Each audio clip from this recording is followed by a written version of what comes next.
पाकिस्तान एक बार फिर चीन के दरवाजे पर खड़ा है और इस बार मांग सिर्फ फाइटर जेट की नहीं बल्कि ऐसे एयर डिफेंस सिस्टम की है जिसे चीन अपना सबसे खतरनाक आसमान का कवच बताता है। नाम है HQ-19। दावा किया जा रहा है कि ये सिस्टम बैलिस्टिक मिसाइलों को हवा में खत्म कर सकता है, हाइपरसोनिक हथियारों को रोक सकता है और दुश्मन के बड़े से बड़े हमले को नाकाम बना सकता है। यानी पाकिस्तान अब सीधे भारत के S-400 को चुनौती देने की तैयारी में दिखाई दे रहा है। लेकिन सबसे बड़ा सवाल यही है, क्या HQ-19 सच में गेम चेंजर साबित होगा? क्या पाकिस्तान का आसमान अब भारत के लिए मुश्किल बनने वाला है, या फिर ये भी पाकिस्तान चीन की एक और हाई प्रोफाइल डिफेंस मार्केटिंग है? दरअसल ऑपरेशन सिंदूर के बाद पाकिस्तान को सबसे बड़ा झटका उसकी एयर डिफेंस फेलियर से लगा था।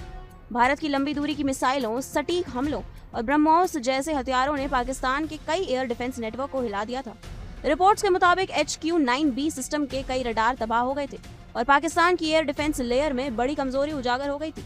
यही वजह है कि अब इस्लामाबाद जल्द से जल्द नया सुरक्षा कवच चाहता है और उसकी नजर चीन के HQ-19 सिस्टम पर जाकर टिक गई है। बताया जा रहा है कि ये सौदा करीब $12 अरब तक हो सकता है। हालांकि सबसे बड़ा सवाल यही है कि पाकिस्तान के पास इतना पैसा आएगा कहां से, क्योंकि पाकिस्तान की अर्थव्यवस्था पहले ही कर्ज में डूबी हुई है, IMF के भरोसे चल रही है और विदेशी मुद्रा भंडार लगातार दबाव में है। तो फिर इतना बड़ा रक्षा सौदा कैसे होगा? इसके पीछे दो नाम सबसे ज्यादा चर्चा में हैं। पहला चीन और दूसरा सऊदी अरब। विशेषज्ञ मानते हैं कि चीन खुद चाहता है कि पाकिस्तान उसकी सैन्य तकनीक का फॉरवर्ड बेस बने ताकि भारत के सामने लगातार दबाव बनाया जा सके।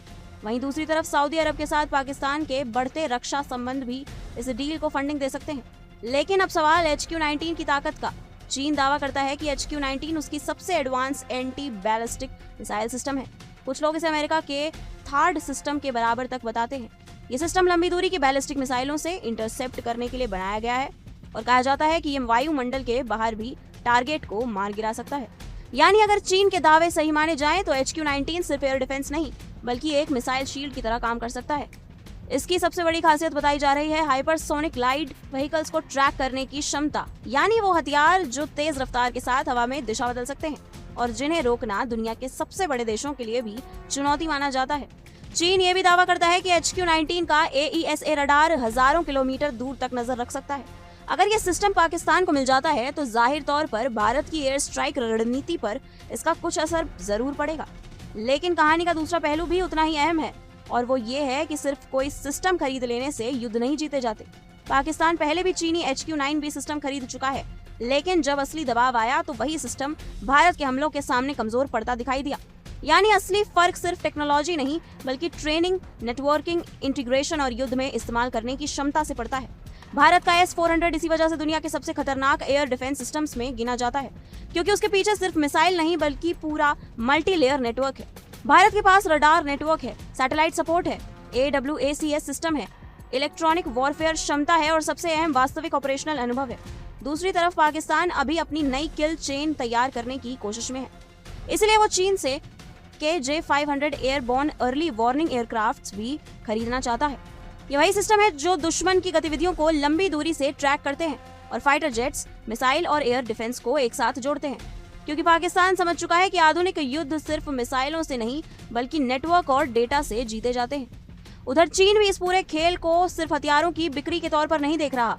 बीजिंग के लिए पाकिस्तान एक रणनीतिक मोर्चा है जहां से वो भारत पर लगातार दबाव बनाए रखना चाहता है और शायद यही वजह है कि रिपोर्ट्स में दावा किया जा रहा है कि चीनी इंजीनियर पहले से पाकिस्तान को तकनीकी मदद दे रहे हैं। कुछ रिपोर्ट्स तो यहाँ तक कह रही हैं कि पाकिस्तानी सैनिक चीन में ट्रेनिंग भी ले रहे हैं। हालांकि इन दावों की स्वतंत्र पुष्टि अभी तक नहीं हुई है और कई विशेषज्ञ इसे साइकोलॉजिकल वॉरफेयर का हिस्सा भी मान रहे हैं। लेकिन भारत के लिए ऐसी खबरों को नजरअंदाज करना आसान नहीं है, क्योंकि अगर पाकिस्तान को J-35 stealth fighter, HQ-19 air defence और KJ-500 जैसे सिस्टम मिल जाते हैं तो आने वाले समय में उसकी वायुसेना पहले से ज्यादा खतरनाक जरूर हो सकती है।